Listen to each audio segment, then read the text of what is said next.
बिस्मिल्लाहिर्रहमानिर्रहीम, अस्सलाम वालेकुम। आप देख रहे हैं JN न्यूज और मैं हूं आपकी मेजबान सुंबल ज़िया। बुलेटिन का बाकायदा आगाज करते हैं और शामिल करते हैं अब तक की अहम तरीन खबरें।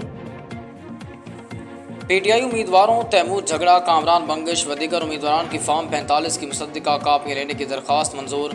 पेशावर हाई कोर्ट का इलेक्शन कमीशन को दरख्वास्त गुजारों को तस्दीक शुदा दस्तावेज़ात फराहम करने का हुक्म। कि मुझे ये बताएं कि सारी दुनिया के दहशतगर्द सारी जगह को छोड़ छाड़ के अडियाला जेल पहुंचते हैं और आपको पता भी नहीं चलता, और आप पता चलता है और आप कहते हो हमने बंदे पकड़ लिए हैं। और मकसद क्या था? इससे आपने एक हफ्ता पहले भी वहाँ एक बंदे को जेल के अंदर मर्डर करा दिया। ये सारी साजिशी ताने बाने बुने जा रहे हैं, या इमरान खान को डराया जाए या उनको कत्ल का मंसूबा बनाया जाए, रास्ते से हटाया जाए।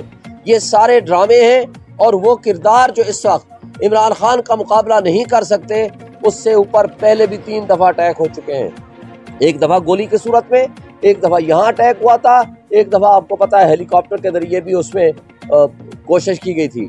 तो ये सारे ड्रामे इसलिए हैं कि इमरान खान का मैदान में मुकाबला नहीं हो सकता।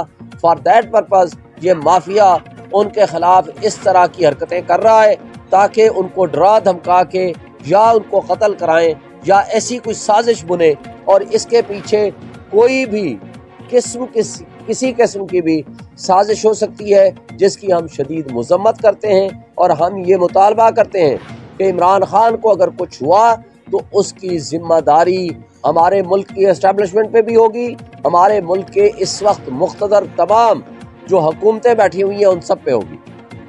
Thank you.